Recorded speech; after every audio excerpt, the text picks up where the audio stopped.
Aswand Cruickshank, your one and only Move Swiftly speaker, checking in for a daily Move Swiftly thought, giving you a perspective on teamwork that you will not get anywhere else. Let's dive right into this LeBron James, these comments that were made by LeBron James. And first and foremost, I got to tell you, I am a fan. I'm one of the ones that believe that when it's all said and done, he is better than Jordan. He will be known as the GOAT. And I respect him a ton for getting this conversation started. I really do. However, there are 4 points I want to make because I think he's missing some things in terms of what he said. I think he started something and he didn't provide a solution. First and foremost, and I learned this very early on in my speaking career, 99% of communication is nonverbal. And if you look at his tone, the tone of his voice, if you listen to the tone of his voice and you see his body language, if you didn't know who LeBron James was, you would say that that's a victim. That guy's a victim. That guy is a victim because of the way he just presented the issue. And I don't care what you've gone through. I mean, listen, I don't care what you've seen or your opinion. If you have $1 billion in your bank account, you are not a victim. You are a victor. And the way it's portrayed and the tone in which he took when he brought this up made it seem like he is a victim. And that is not helping the black community. That does not help us one bit, which brings me to my second point. The second point, because he compared Kyrie Irving, the Kyrie Irving situation. He brought up the Kyrie Irving situation about how he was asked about Kyrie but not asked about Jerry Jones. Well, it's like, motherfucker, Kyrie Irving is a former teammate of yours. Kyrie Irving is a famous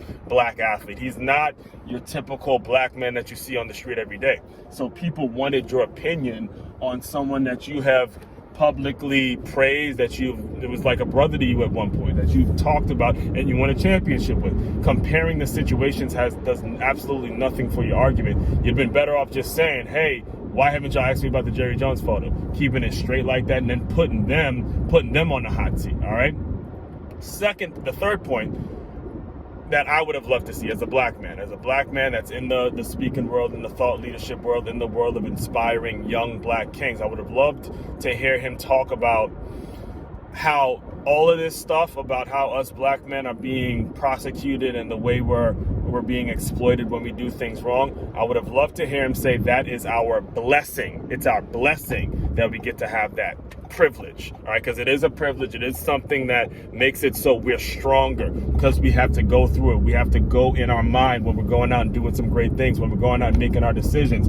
It's our blessing to know, look, one fuck up can ruin it all for us. That is our blessing, and that makes it so when we come together, every black man that's listening to me right now knows and sees the magic and the power that happens when us as black men come together.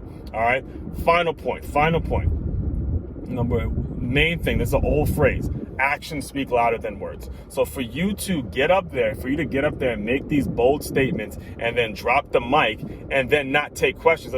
Think about how hypocritical that shit is. You're complaining or you're upset about the fact that the media didn't ask you a question about a certain topic, and then you don't take questions. You don't take questions after.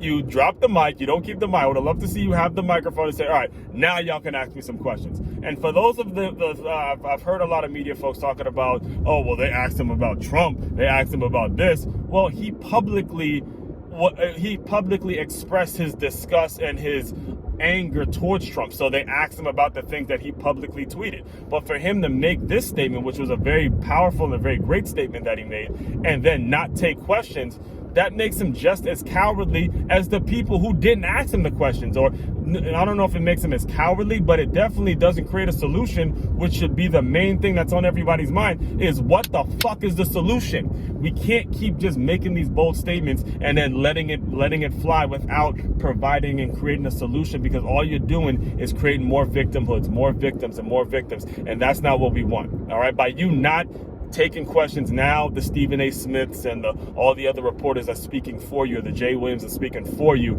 And that's, again, not what we need as black men, especially as a black man who has as much fame as he does, all right? So speaking of, if you want to hear my solution, my personal solution for what all this is going on, make sure you subscribe to the Move Swiftly podcast. I can't talk to you about it on this particular video because it's going to take me a good 30 to 40 minutes to really explain and break down everything. It's makeyourmove.com. That's makeyaMove.com. You'll dive deeper into, I dive deeper into all of this stuff. If you guys know me, you know this is my life. This is what I do every single day. I'm on this every single day. This is my life. And I love that he brought this up because it had me thinking, and it really is something great that he's at least trying. So I got to give him credit for that. All right. Aswand Cruickshank, your one and only Move Swiftly speaker. Check it out. You guys continue to move swiftly. We will talk more soon.